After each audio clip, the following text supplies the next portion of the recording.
భూమి రూపంలో ఆ పరమాత్మకు అనుకూల పక్షము, వ్యతిరేక పక్షము, ఉత్తర, దక్షిణ ధృవాలు ఉన్నాయి.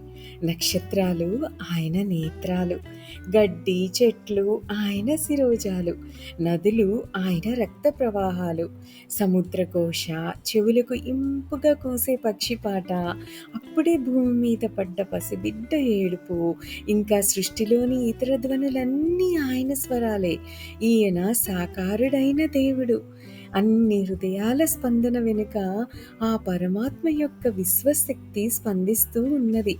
మానవ జాతి 2,600,00,000,000 జతల పాదాలతో ఆ పరమాత్మే నడుస్తున్నాడు. అన్ని చేతుల గుండా ఆ పరమాత్మే పనిచేస్తున్నారు. ఒకే ఒక దివ్య చైతన్యం అన్ని మెదడ్ల ద్వారాను అభివ్యక్తమవుతుంది. అద్భుతం ఈ సృష్టి.